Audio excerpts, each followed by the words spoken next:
তাদখুলু আলা কানাইসিহিম, মূর্তি পূজা যেখানে চলে অমুসলিমদের ধর্মীয় অনুষ্ঠানে কোনো মুসলমান প্রবেশ করতে পারবে না। পূজা আর রোজা সমান, এটার ব্যাখ্যা তো পরে দিবেন, আপনার যাওয়াটাই তো সেখানে ভুল। পূজা আর রোজা কখনো এক হতে পারে না, ঠিক কিনা বলেন? এগুলা শিরকি কর্মকাণ্ড, এর সাথে আমাদের কোনো সম্পর্ক নাই, ঠিক কিনা বলেন? যত বড় লেবাসদারি 12 হাত লম্বা পাগড়ি নিয়ে যদি কেউ উপস্থিত হয়, এটি হারাম হারামই থাকবে। এমন নয় যে বিএমপি করলে হারাম হবে, জামাত করলে হালাল হয়ে যাবে, ঠিক কিনা বলেন? এটি হারাম, চূড়ান্ত পর্যায়ের হারাম, এটি শিরিক। 5 তারিখের পরে মাদ্রাসার কোনো ছাত্র গিয়ে মূর্তির পাহারা দিছে। কেন মূর্তির পাহারা দিছে? মানে এদের একটু সহানুভূতি পাওয়ার জন্যে। এর কিছুদিন পরেই আদালত চত্বরে একজন আইনজীবীকে আলিফ, তাকে নির্মমভাবে তারা হিন্দুরা হত্যা করে। বর্তমানে বিভিন্ন রাজনৈতিক দলের নেতারা, বিশেষ করে কোনো ইসলামিক দলের নেতারাও সিরিয়াল ধরে কোথায় যাচ্ছেন? মন্দিরে যাচ্ছেন, পূজা মণ্ডপে যাচ্ছেন। মুসলিমরা তাদের ধর্মীয় অনুষ্ঠান পালন করবে, এই স্বাধীনতা তাদেরকে রাষ্ট্র দিবে, নিরাপত্তাও রাষ্ট্র দিবে, পুলিশের মাধ্যমে অথবা কোনো র্যাব বাহিনী, যে কোনো বাহিনীর মাধ্যমে। এটা রাষ্ট্রের দায়িত্ব। কার দায়িত্ব? এটা আমাদের দায়িত্ব নয়, এটা রাষ্ট্রের দায়িত্ব। এরপরে পূজা উপলক্ষে রাষ্ট্র তাদেরকে অনুদান দিতে পারে, সাহায্য করতে পারে, যদিও ইসলামী সরকার হয়, নাগরিক হিসাবে তাদেরকে অনুদান দিবে। এটা ব্যক্তিগতভাবে আমি আপনি অথবা কোনো ইসলামিক দলের নেতারা অথবা অন্য কোনো দলের পক্ষ থেকে তাদেরকে অনুদান দেওয়া পূজা উপলক্ষে অথবা যে কোনো ধরনের সহযোগিতা করা, এটা হারাম। শুধু হারাম নয়, এটা শিরিক, এটাই চূড়ান্ত। এর বিপক্ষে কোনো ব্যাখ্যা চলবে না। এটাই 1000 বছর 1400 বছর উলামায়ে কেরামের, ফুকাহায়ে কেরামের ঐক্যমতের ফতোয়া। এর বিরুদ্ধে যদি কোনো আলেম গুজামিল দিয়ে বক্তব্য বলে, বন্ড মৌলবী, ঠিক কিনা বলেন? এর বিরুদ্ধে যে কথা বলবে মূর্তির পক্ষে, মূর্তি পূজা যাওয়ার পক্ষে যে গোজামিল দিবে, এ দুনিয়াদার বন্ড মৌলবী, তার সাথে ইসলামের কোনো সম্পর্ক নেই। সম্প্রীতি আর সাদৃশ্য এক নয়। আমরা যখন মূর্তির বিরুদ্ধে লেখালেখি করছি, মূর্তি পূজায় উপস্থিত হওয়ার বিপক্ষে, মূর্তি পূজায় যাওয়ার বিপক্ষে লেখালেখি করতেছি, অনেকে সম্প্রীতির যে হাদিসগুলো আছে নবীজির, এগুলা সামনে নিয়ে আসছেন। গত জমায় আমি কি বলেছিলাম? একজন হিন্দু যদি অসুস্থ হয়, তাকে ইচ্ছা মতো টাকা ব্যয় করেন, এটা সওয়াব। এটা হচ্ছে সম্প্রীতি। এটা কি সম্প্রীতি? সাম্প্রদায়িক সম্প্রীতি। আমরা এখানে ধর্ম তালাশ করব না। একজন হিন্দুর ঘর বাড়ি ভেঙে গেছে, তাকে সাহায্য করেন, এখানে ইসলাম বাধা দেয় না, এটা সম্প্রীতি। কিন্তু সম্প্রীতির দেওয়াল ডিঙ্গিয়ে আপনি মূর্তি পূজায় গিয়ে সামিল হবেন, এটা ইসলাম সমর্থন করে না। এটা সম্প্রীতি নয়, এটা সাদৃশ্য। এটা আল্লাহর রাসূল কড়াকড়িভাবে নিষেধ করেছেন, ঠিক কিনা বলেন?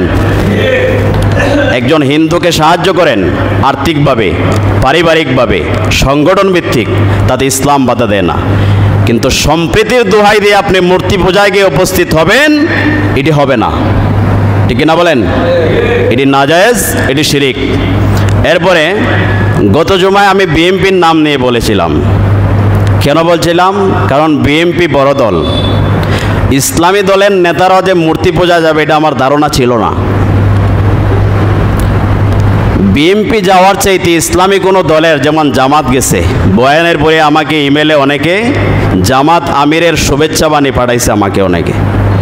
দেখেন, একটা গতানুগতিক রাজনৈতিক দল যাওয়া এবং ইসলামের নাম দিয়ে কোনো ইসলামিক দল যাওয়া, এটার ক্ষতি বেশি। ইসলামেরও ক্ষতি বেশি, উম্মতেরও ক্ষতির কারণ বেশি, ঠিক না বলেন?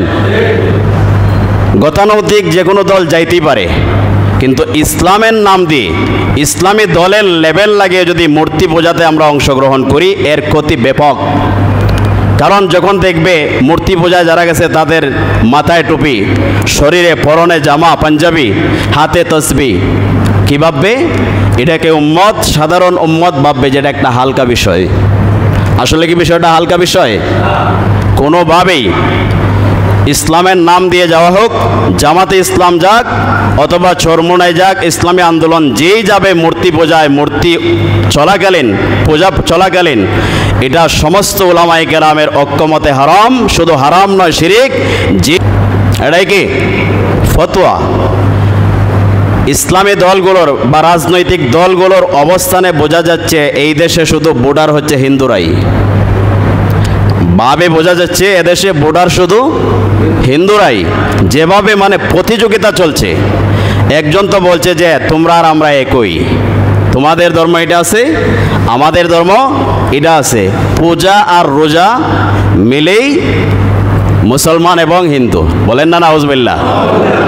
পূজার সাথে রোজাকে তুলনা করা এটা মুরতাদ হওয়ার জন্য এর চাইতে বড় কারণ নাই। পূজা আর রোজা কখনো এক হতে পারে না, ঠিক কিনা বলেন?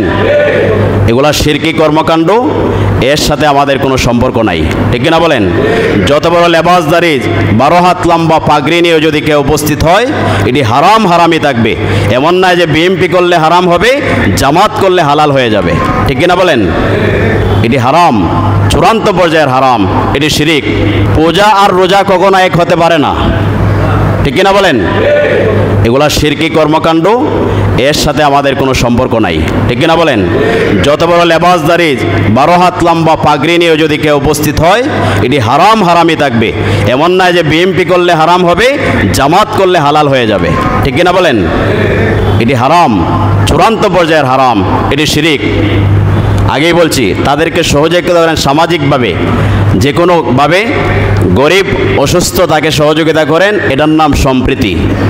আর পূজাতে অংশগ্রহণ করা এটা শিরিক।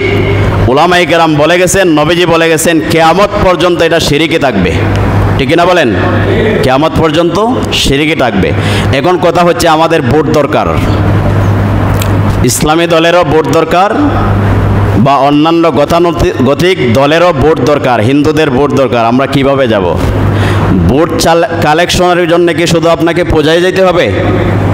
হিন্দুদেরকে ডেকে বাজারে ক্লাবে নিয়ে এসে অথবা বাজারে আপনি সমাবেশ করেন, তাদের জন্য খাবারের আয়োজন করেন, অথবা তাদের বাড়িতে খাবার নিয়ে যান, উপস্থিত হন নেতারা, তাদেরকে ভোটের জন্য নিজের দলের দিকে আহ্বান করেন। এটা কি নাজায়েজ কেউ বলবে? কেউ বলবে? আপনি শিরিক থেকে বাঁচলেন, মূর্তি পূজার অনুষ্ঠান থেকে বাঁচলেন, আপনার ভোটের দাওয়াতও হয়ে গেল। উমর রাদিয়াল্লাহু তাআলা আনহু যেখানে বলছেন, পরিষ্কার উম্মতকে বলছেন, খবরদার তোমরা লা তাদখুলু আলা কানাইসিহিম, মূর্তি পূজা যেখানে চলে অমুসলিমদের ধর্মীয় অনুষ্ঠানে কোনো মুসলমান প্রবেশ করতে পারবে না। পূজা আর রোজা সমান, এটার ব্যাখ্যা তো পরে দিবেন। আপনার যাওয়াটাই তো সেখানে ভুল, আপনার যাওয়াটাই কি ভুল। তো কি বুঝলাম? এটা শিরিক, কিয়ামতের আগ পর্যন্ত শিরিক।